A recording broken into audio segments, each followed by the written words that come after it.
जब हम railway station पर खड़े होकर एक लंबा सा इलेक्ट्रिक लोकोमोटिव देखते हैं तो अक्सर हमारे मन में यही सवाल आता है कि बिना डीजल इंजन की आवाज के ये भारी ट्रेन आखिर चलती कैसे है। और यहीं से शुरू होती है इलेक्ट्रिक लोकोमोटिव की दिलचस्प कहानी। इलेक्ट्रिक लोकोमोटिव की ताकत का असली स्रोत ऊपर लगे ओवरहेड इलेक्ट्रिक तार होते हैं, जिनसे ये सीधे बिजली लेता है। ट्रेन की छत पर लगा पैंटोग्राफ इन तारों को छूकर हाई वोल्टेज बिजली को अपने अंदर खींचता है, और यही वो पहला पल होता है जहां बाहरी बिजली ट्रेन के सिस्टम में प्रवेश करती है।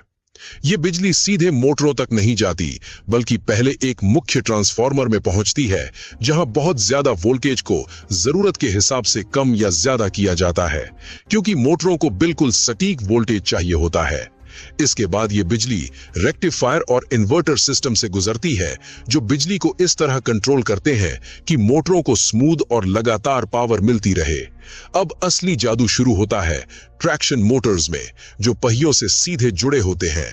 जैसे ही ड्राइवर कंट्रोल कैबिन में थ्रॉटल बढ़ाता है, ये मोटर्स घूमना शुरू कर देती हैं, और वही घुमाव पहियों तक पहुंचकर पूरी ट्रेन को आगे खींचने लगता है।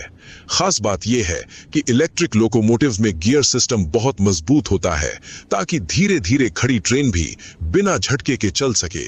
लेकिन सिर्फ चलना ही काफी नहीं होता, इतनी बड़ी ट्रेन को रोकना भी उतना ही जरूरी होता है। इसलिए इसमें इलेक्ट्रिक ब्रेकिंग सिस्टम लगाया जाता है। जब ड्राइवर ब्रेक लगाता है तो मोटर्स जनरेटर की तरह काम करने लगती हैं और ट्रेन की गति को बिजली में बदल देती हैं, जिसे या तो सिस्टम में वापस इस्तेमाल किया जाता है या सुरक्षित तरीके से डिसिपेट किया जाता है। इसे ही रीजेनरेटिव ब्रेकिंग कहा जाता है। इससे न सिर्फ ब्रेक घिसते कम है, बल्कि ऊर्जा की भी बचत होती है। इलेक्ट्रिक लोकोमोटिव का दिमाग होता है उसका कंट्रोल सिस्टम, जो हर पल ये देखता रहता है कि कितनी पावर चाहिए, पहिए फिसल तो नहीं रहे, मोटर ज्यादा गर्म तो नहीं हो रही, और अगर कोई गड़बड़ी हो तो तुरंत अलर्ट दे देता है।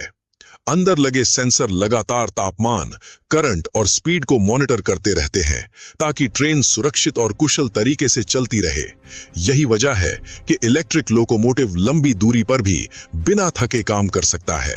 डीजल इंजन की तुलना में इसमें कंपन कम होता है, आवाज कम होती है और प्रदूषण भी नहीं होता, इसलिए ये पर्यावरण के लिए ज्यादा बेहतर माना जाता है। 3D एनिमेशन में जब आप दिखाते हैं कि कैसे ऊपर से बिजली नीचे मोटरों तक जाती है, फिर मोटर पहियों को घुमाती है और पूरी ट्रेन धीरे धीरे रफ्तार पकड़ती है, तो दर्शक को यह समझ में आता है कि यह सिर्फ मशीन नहीं, बल्कि बिजली, इंजीनियरिंग और इंसानी सोच का एक शानदार मेल है। जब ड्राइवर कैबिन में बैठकर एक लीवर को थोड़ा सा आगे करता है और हजारों टन वजन वाली ट्रेन चल पड़ती है, तो ये एहसास होता है कि सही तकनीक के साथ ऊर्जा को कितनी खूबसूरती से कंट्रोल किया जा सकता है। यही कारण है कि आज आधुनिक रेलवे का भविष्य इलेक्ट्रिक लोकोमोटिव में देखा जाता है, क्योंकि ये तेज है, भरोसेमंद है और आने वाली पीढ़ियों के लिए ज्यादा सुरक्षित और टिकाऊ विकल्प है। अगली बार जब आप किसी इलेक्ट्रिक ट्रेन को बिना धुआं छोड़े शांति से पटरियों पर दौड़ते देखें, तो याद रखिए कि उसके पीछे सिर्फ तार और मोटर नहीं, बल्कि विज्ञान, नियंत्रण और इंसानी समझ की एक पूरी दुनिया काम कर रही होती है।